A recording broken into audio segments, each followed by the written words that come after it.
I never imagined a single phone call could shatter the illusion I carried my whole life. One moment I was planning a quiet dinner.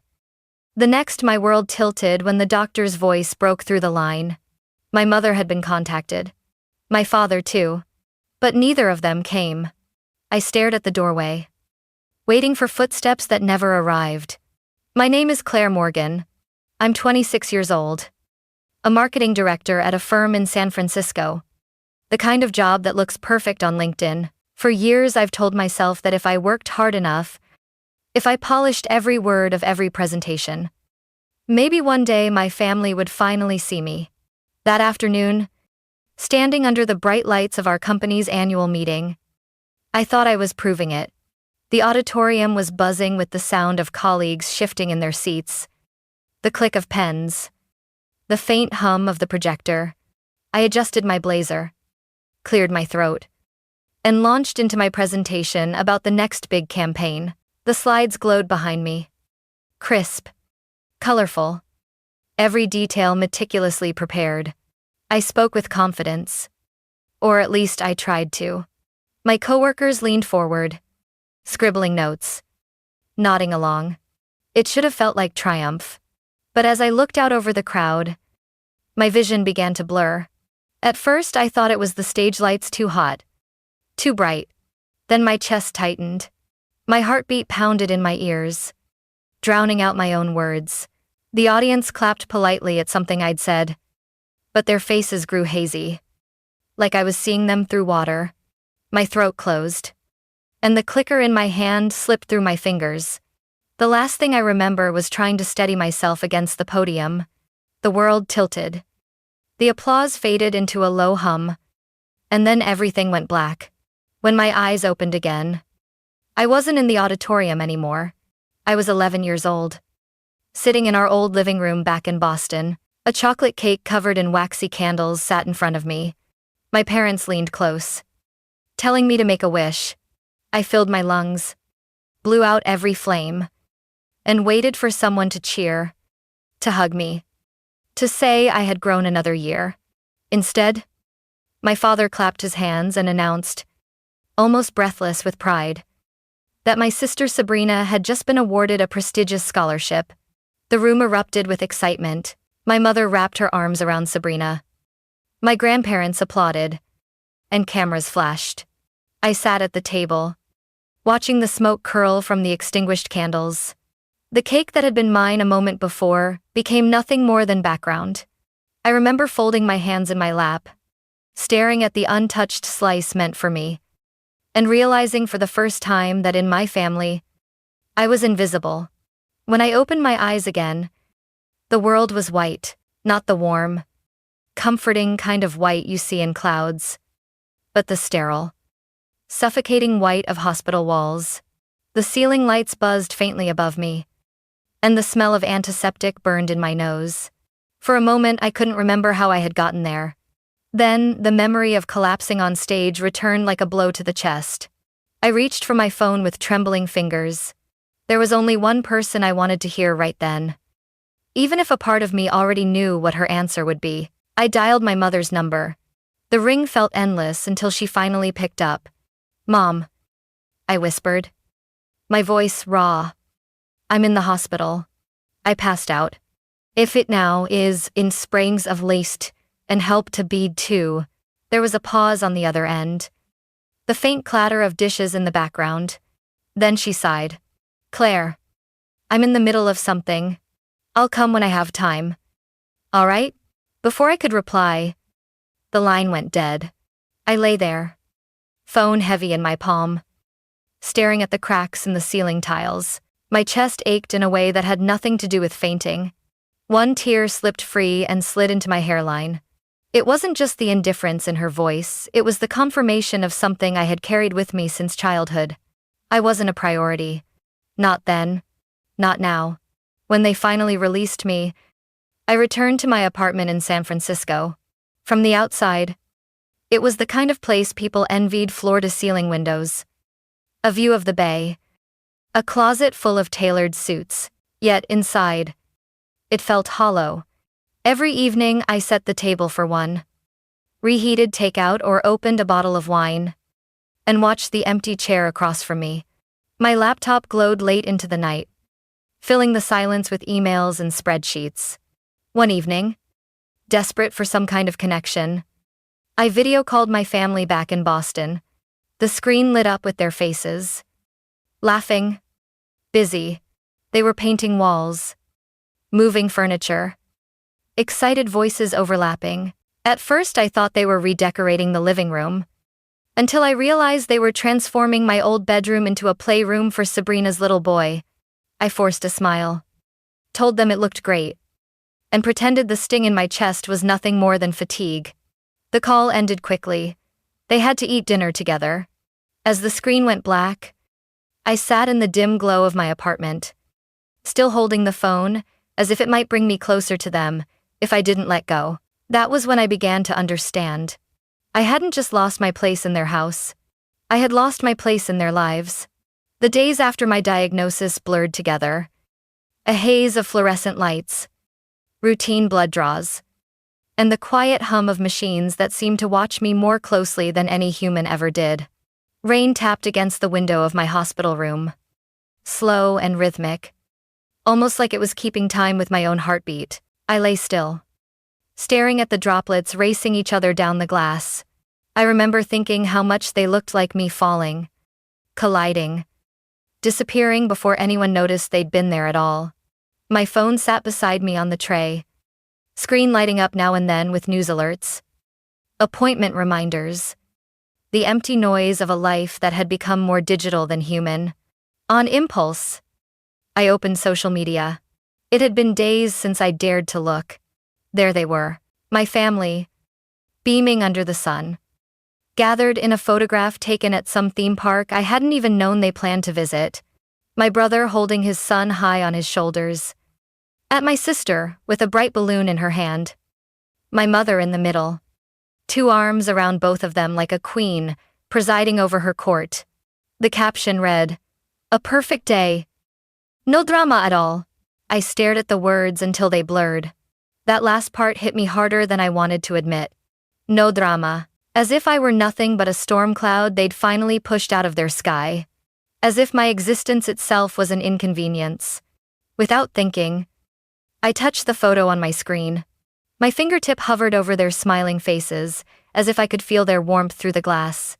Instead, the only warmth came from the single tear that slid down my cheek and landed on the phone. I wiped it quickly, embarrassed, even though no one could see me. It was in that moment I realized something bone deep. I wasn't just absent from the photograph. I had been erased from the definition of family itself. They were a unit, polished and happy, complete without me. I was the missing puzzle piece no one looked for once it was gone. The loneliness that followed was unlike anything I had ever known. It wasn't the kind that comes from eating alone in a big city, or working late nights when everyone else is out celebrating. It was colder, heavier. It pressed down on me like the hospital sheets tucked too tight around my body. Nurses came and went, checking my vitals, adjusting IV lines, offering polite smiles. But when the door shut, the silence was deafening. I wanted someone to ask me how I was really doing. Not just how my blood pressure looked. I wanted my mother's hand in mine, even if she had nothing to say. Instead, I was left with rain on the window and the echo of laughter I wasn't part of. Every hour stretched longer than the last. Sometimes I closed my eyes and pretended I was still that little girl in Boston, running barefoot through the kitchen while my mother baked pies. The memory was soft around the edges, almost faded, but at least there, in my mind, I still belonged. The rain finally stopped the next morning, though the gray sky outside my window still looked heavy, as if it hadn't quite decided whether to give me a break. I was staring at the ceiling, feeling that same weight pressing on me, when the door opened and Renee, one of the night shift nurses, slipped in with a gentle smile. She wasn't much older than me, maybe mid-30s, but she carried herself like someone who had seen every shade of human suffering and still believed in kindness. "I thought you might like this," she said, setting down a cup of hot tea on my tray table. Team curled into the air, carrying with it the faint smell of chamomile. I blinked at her, a little confused. That's not on the hospital menu. Maybe for inexperiences. Maybe for indecisivenings. Renee gave a small shrug. It's from my own stash. Sometimes the official stuff tastes like warm cardboard. Her tone was casual, but her eyes were steady, searching mine in a way that made me feel like she actually saw me, not just my chart, not just my diagnosis. We talked, softly at first, about nothing that mattered. Then, as if sensing the crack in my armor, she told me a story about another patient she had cared for years ago. A woman, alone. No family visiting. No friends who showed up. She was scared, Renee said, her voice low. But she wasn't defeated. She made friends with the staff, with other patients. She fought. And she came out stronger. I never forgot her. Internexten, it is one to they one and destruction? For a moment, I almost rolled my eyes. It sounded like something a nurse handbook would tell you to say, but Renee didn't dress it up with motivational slogans or hollow comfort. She just told it plainly, as if she were offering me a cup of honesty along with the tea, and that made it different. I wrapped my hands around the mug. It was warm, grounding, and I felt, for the first time in days, that maybe I wasn't entirely invisible. Later that afternoon, I heard a familiar knock on the doorframe. Permission to enter? It was Nora, a coworker from the library where I used to spend half my life. She didn't wait for my answer. I just pushed inside with a grocery bag, slung over one arm, and a laptop balanced in her hand. I brought reinforcements, she announced, dropping the bag on the chair. Out came a few books. My favorite ginger cookies from a little bakery we used to sneak off to during lunch breaks. And even a silly crossword puzzle magazine. Figured you shouldn't feel like the whole world forgot you. Aenicity. The words landed heavier than she knew. For weeks, I had lived with the certainty that being forgotten was exactly what had happened. Yet here was Nora, standing in front of me, reminding me that at least one person still remembered. I laughed. A small sound, rusty from disuse. You really brought cookies? Don't knock it, she teased. Cookies have healing powers science hasn't caught up to yet. And he was late at night, Min. Something shifted in me then. Something subtle. The ice I'd been carrying around cracked just a little. Enough to let warmth seep in. The hospital had started to feel less like a cage and more like a strange kind of shelter. Between Renee's gentle persistence and Nora's stubborn loyalty, the days no longer dragged quite as heavily. Still, the nights were hard. Silence has a way of forcing you to listen to the thoughts you spend the daylight hours avoiding. It was during one of those nights that I agreed to sit in on a support group. At first, I wanted to disappear into the chair. Arms crossed, eyes fixed on the floor. People went around the circle, telling stories about broken bodies and broken hearts, about loneliness, about the small triumphs that got them through. I didn't say a word, but I listened, really listened. And for the first time in a long time, I felt something loosen inside me. Their pain sounded a lot like mine, but there was also resilience woven through their voices. When it was my turn, I shook my head, intending to pass, but then the woman beside me touched my arm lightly, almost imperceptibly, as if to say, "We're here if you want to try." The words slipped out before I had time to overthink. I admitted how it felt to watch my family's lives continue without me. How invisible I had become in the very place where I should have belonged most. My voice trembled, but it was steady enough to carry the truth. And strangely, no one looked away. No one told me to stop. They just nodded, as if my pain had earned its place among theirs. That small act of speaking out left me feeling lighter, though I couldn't explain why. A few days later, my phone rang. It was my father. We hadn't spoken much since my diagnosis. His calls reduced to stiff updates or quick check-ins. But the tone in his voice that day was different. Heavy, hesitant. "Claire," he said slowly. Your grandfather, Walter, had a stroke. It's bad. And explained in that what his namey. Adam bucks in ofted and his be and word the manic self ask for marled and whereas of city in the racklid. The air left my lungs. My grandfather had been the one anchor in my childhood. The quiet man who fished at dawn and never raised his voice, but whose presence filled every room with calm. I asked if I could see him. Dad arranged a short video call. When the screen lit up, my grandfather looked smaller than I remembered. His body frail. His face pale. But his eyes, to those steady blue eyes, were still sharp. He didn't waste his strength on words. Instead, he lifted one trembling hand and pointed toward a table beside his bed.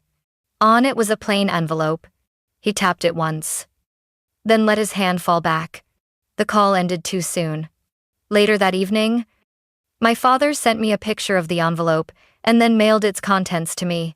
When I opened it, my hands shook so badly, I almost tore the paper. Inside was his will, written in that neat handwriting I had seen on birthday cards and notes tucked into my school lunches. He had left me his old house by the lake, but more than the property, it was the note at the end that undid me.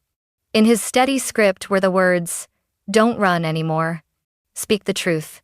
It's the only way you'll ever set yourself free." I pressed the paper to my chest and cried.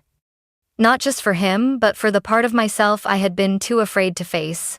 For the first time since my illness began, I felt something more than sorrow. I felt purpose. The flight to Boston felt longer than it really was. I sat by the window, staring out at the endless stretch of clouds, watching the sky shift from a pale gray to streaks of amber as the sun climbed higher. My reflection in the glass looked like a stranger, tired eyes, hollow cheeks, but somewhere beneath all that fatigue was a flicker of something I hadn't seen in years. Maybe determination. Maybe just the refusal to keep running. As the plane hummed steadily through the air, my mind wandered to my grandfather. I could almost smell the damp wood of his fishing boat, hear the creak of the oars as he rowed us out into the still water at dawn. He rarely spoke much, but when he did, his words stuck. I remembered him placing a hand on my shoulder when I was a shy little girl, too afraid to answer when adults asked me questions. Everyone deserves to be heard. Claire, he told me, even you, don't ever let anyone convince you otherwise. At the time, I didn't believe him, but sitting there now, with his letter folded carefully in my bag, I felt those words rising up like a tide I couldn't ignore. Still, the thought of facing my family made my stomach knot. It wasn't just fear, it was a cocktail of dread, resentment, and a faint, stubborn hope. I hadn't seen them since my diagnosis, and our last conversations had been clipped. Awkward, heavy with things unsaid. They had always been quick to put my younger sister Sabrina at the center of everything, her achievements, her parties, her dramas, while my struggles slipped quietly into the background. The tumor had only made that divide more obvious. I wanted to believe they would meet me halfway this time. But I wasn't naive anymore. I knew better than to expect miracles. The stewardess offered me a cup of water, and I accepted it with a polite smile. My hands trembled slightly as I held it. I wasn't sure if it was the altitude or the weight of what waited for me on the ground. Boston wasn't just my hometown. It was the place where all my wounds had been carved and left unhealed. Going back meant reopening every one of them, but it also meant honoring my grandfather's last request that I stop hiding and speak the truth. I closed my eyes and pictured his house by the lake, the wooden porch that sagged slightly in the middle, the chipped paint on the shutters, the way the water caught the light in late afternoon. It wasn't just a house. It was a place where I'd once felt safe. He had given it to me not because of the walls or the roof, but because it carried the memory of belonging. He wanted me to return, to root myself again, even if the soil was rocky. As the captain announced our descent, I pressed my forehead against the window. Below, the familiar coastline came into view, jagged and beautiful, wrapped in the winter haze. My heart pounded harder with every passing mile. I whispered to myself, barely audible over the engines, Don't run this time. The words felt both terrifying and liberating. By the time the plane touched down, I wasn't sure if I was ready. But I knew I had no choice. My grandfather had given me the final push. And now it was up to me to walk back into the fire and see if I could come out whole. The sterile smell of the hospital hit me the moment I walked through the sliding glass doors. My heart was already pounding, but the sharp scent of antiseptic and the faint beeping of machines made it worse. I followed the signs to the intensive care unit, each step heavier than the last. When I turned the corner, I saw them, my mother, Diana, her arms crossed tightly across her chest, and my father pacing by the vending machines. Sabrina stood nearby, perfect as always, scrolling on her phone as if she were waiting for a delayed flight instead of sitting outside our grandfather's room. My mother spotted me first. Her eyes narrowed. "You're late," she said flatly. "He's been asking for you all day." "It's not Node." The words stung. Not because of the accusation, but because they were so predictable. I took a breath and steadied myself. I came as fast as I could. "It's not Node." My father finally stopped pacing, his jaw tight. "You should have been here sooner. Claire, this might be your last chance to see him. There is tillage, not was action." I looked at both of them, and for the first time in my life, I didn't feel the urge to defend myself. I didn't scramble to explain, to justify. I simply stood there, feeling a strange calm wash over me. "You know," I began, my voice quiet but steady, "when I was sitting in that cold room waiting for the doctor to tell me if the tumor was malignant. Do you remember where you were?" My mother's eyes darted away.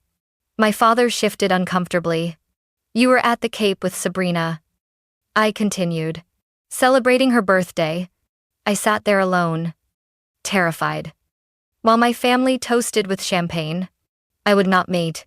Diana opened her mouth, then closed it again. Sabrina finally looked up from her phone. Her lips pressed together, but she said nothing. And when I needed someone to hold my hand before surgery, I went on. "You told me you were too busy with her college applications, too busy to be there when your own daughter thought she might not wake up." My voice didn't rise. It wasn't anger anymore. It was simply the truth, laid bare. For a long moment, no one spoke. The silence was thick, uncomfortable. I could see the flush creeping into my mother's cheeks. The way Sabrina shifted her weight like she wanted to disappear. I took a step closer, meeting their eyes one by one. For 30 years, I have been waiting to be chosen, waiting to matter, waiting for the moment you'd finally see me. But I'm done waiting. It's not of getting astani. Heaven spaced and relations. The words surprised even me. They came out with a finality I hadn't rehearsed but had clearly been building inside for decades. My mother blinked rapidly, as if fighting tears she refused to shed. Sabrina lowered her gaze. My father cleared his throat but didn't say a word. "I'm not here for apologies," I added softly. "And I don't need your forgiveness. Because I'm not the one who abandoned anyone. I just want you to know that I release you. I release myself. I don't carry the weight of your neglect anymore."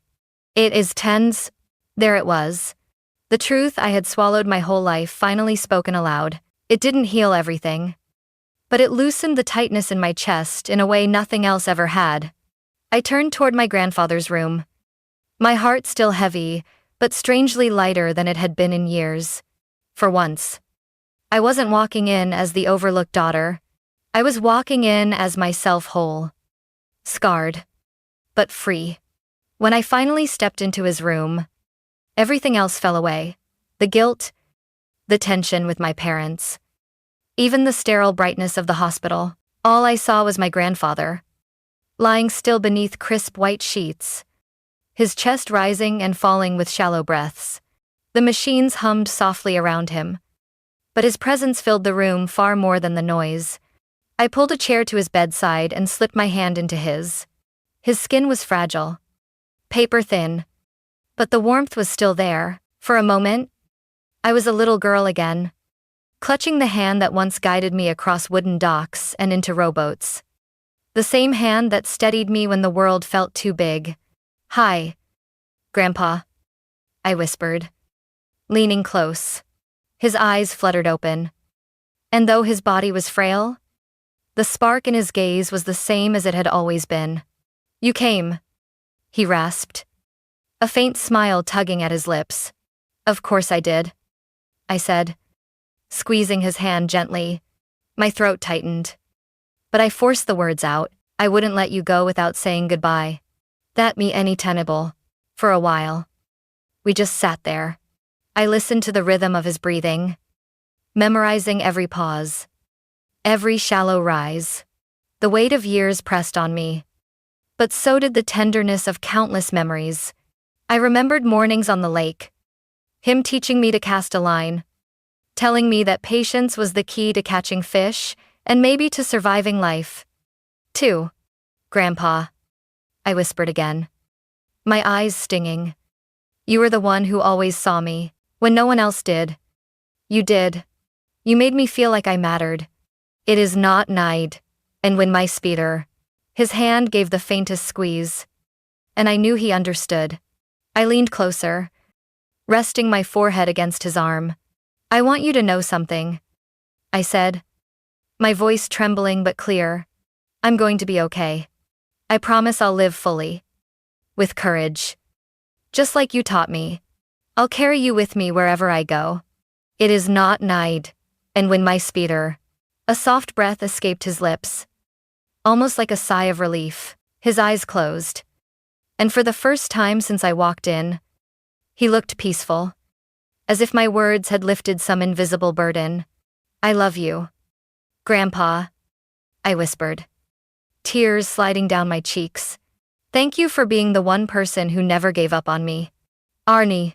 His chest rose one last time, then stilled. The room grew impossibly quiet. I sat frozen, my hand still wrapped around his, unwilling to let go even as I felt the warmth begin to fade. The grief hit me like a wave, sharp and unrelenting, but underneath it, something else stirred, a strange strength. Fragile but real. It was as if in losing him, I had inherited part of his steadiness, his quiet conviction that life was worth living, no matter how rough the waters. I sat there long after the nurse slipped in and gently turned off the machines. My family hovered in the hallway, but I didn't care.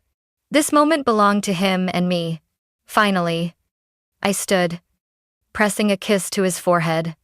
"Rest now," I murmured. "I'll carry the torch." I would not say. As I walked out of that room, I wasn't the same person who had walked in. I was grieving. Yes. But I was also free, anchored by his love, ready to face whatever waited beyond those hospital doors. When I pulled into the driveway of the old house by the lake, the world seemed to exhale with me. The familiar creak of the front steps greeted me as I carried my bag inside. The air smelled faintly of cedar and lake water, a mixture that always reminded me of summers long gone. It was quiet, achingly so, but it wasn't the kind of silence that suffocates. This was the kind of stillness that wrapped itself around me, inviting me to breathe for the first time in what felt like years. I dropped my things by the doorway and walked straight to the window overlooking the water. The lake stretched out before me, the late afternoon light scattering across its surface. The wind brushed against the trees, setting the branches into a slow dance. For a moment, I stood completely still, letting the sound of rustling leaves and distant waves on the dock wash over me. This was the same lake where Grandpa Walter had taught me to row, to fish, to wait patiently for the tug of life beneath the surface.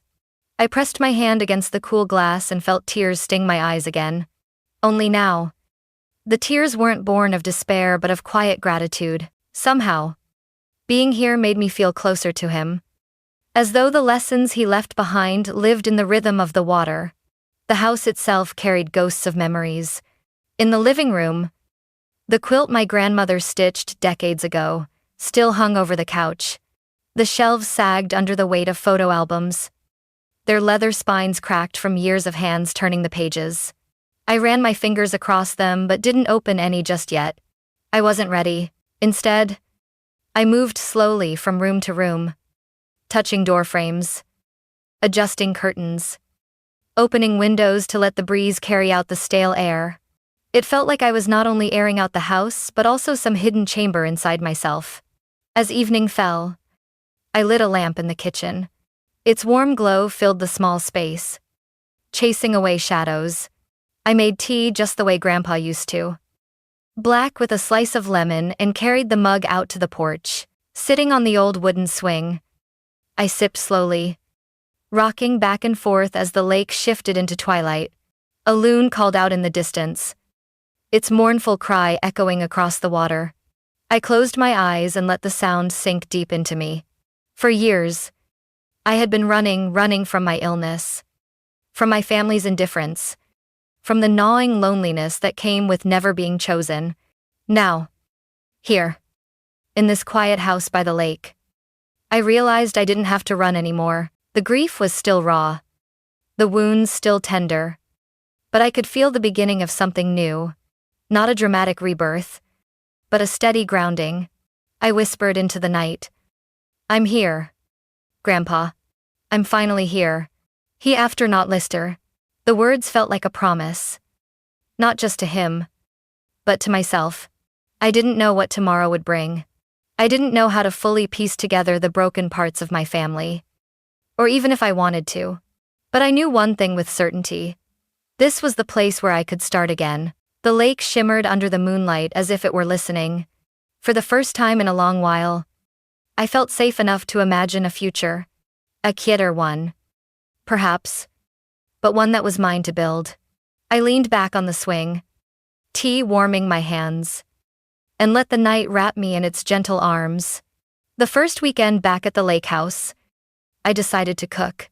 It had been so long since I'd prepared a real meal for people. Not just something reheated for myself in the microwave. I wanted the house to feel alive again, filled with voices, laughter, and the kind of warmth I used to think belonged only to families that weren't mine. Nora was the first to arrive. She carried a bag of fresh vegetables from the farmer's market. Her cheeks flushed from the cool evening air. "I brought too many tomatoes," she laughed, setting them on the counter. Renee followed close behind with a bottle of wine. And soon after, a couple of friends from the support group knocked on the door with homemade bread and dessert. Within minutes, the kitchen was buzzing with energy.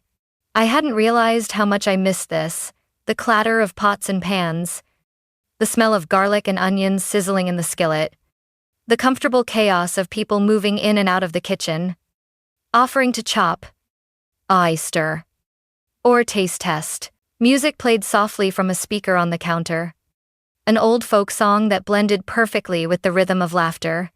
As I stirred the pot, I caught myself smiling. Really smiling. The kind that came from somewhere deeper than politeness. Nora leaned over to sprinkle herbs into the sauce, her hand brushing mine. Renee set the table, humming to herself as she arranged mismatched plates and glasses. Someone opened the wine. Someone else sliced bread. And suddenly it felt as though the house itself had woken up from a long sleep. We ate at the big wooden table by the window. Candlelight flickered against the glass, and outside the lake reflected the stars. Conversation flowed easily, stories about old mistakes that turned into lessons, funny moments from support meetings, even dreams for the future that felt fragile but safe enough to share here. There was no judgment, no obligation, no hierarchy of who mattered more. Everyone's presence was enough. Halfway through dinner, I leaned back in my chair, watching them. These weren't people bound to me by blood. No one here owed me anything. And yet, they chose to come. They chose to bring food, to share their time, to laugh and cry at the same table. That was when it hit me. This was family. Too. The kind you build out of choice, loyalty, and shared humanity. At one point, Renee lifted her glass. "To Claire," she said softly, "for reminding us that healing doesn't mean going back to who we were, but becoming who we're meant to be." It's tense. My throat tightened. And for a second, I couldn't speak. I raised my glass and managed to whisper, To us, it's tense. Later that night, after the dishes were washed and everyone had left, I stood at the doorway watching the glow of their car lights disappear down the road. The house was quiet again. But this time the silence didn't feel heavy. It felt like the pause after a song. The kind that lingers in your chest even when the music stops. I turned off the last lamp and walked to the window. The lake shimmered under the moon. Calm and endless. For years, I had chased the love of people who couldn't give it. Now, standing here, I realized I didn't need to chase anymore. Love was already here. In the form of friends who showed up with bread and laughter. In the sound of glasses clinking. In the way we carried one another's stories like precious cargo. I pressed my hand to the glass and whispered, "This is enough." And for the first time, I truly meant it. That night, after everyone had gone home and the lake house grew quiet again, I sat by the window with a cup of tea. The candles had burned down to soft pools of wax. The air still carrying traces of garlic and fresh bread. I let the silence wrap around me like a blanket. For the first time in years, it didn't feel like loneliness. It felt like peace. As I watched the moon ripple across the water, memories drifted through me. Nights when I begged for a place at my family's table. At times I clung to their approval like oxygen. Moments when every no from them felt like a verdict on my worth. For decades, I kept trying to fit myself into their picture of what a daughter or a sister should be, only to realize I was always going to be cropped out of the frame. But tonight, the picture was different. Around my table had been people who didn't share my last name. But they shared something far more important: presence. They chose to come, to sit with me, to laugh with me. They didn't demand that I earn my place. They simply made room for me. And in return, I made room for them. I thought back to my grandfather's hand in mine at the hospital. The way his eyes softened when I whispered I would live well. That was the last gift he gave me. Permission to stop waiting for others to choose me, to choose myself instead. Family, I realized, is not defined by bloodlines or birth certificates. Family is the hand that reaches for you when you fall. The voice that answers when you call at midnight. The people who show up without keeping score. Family is chosen every single day.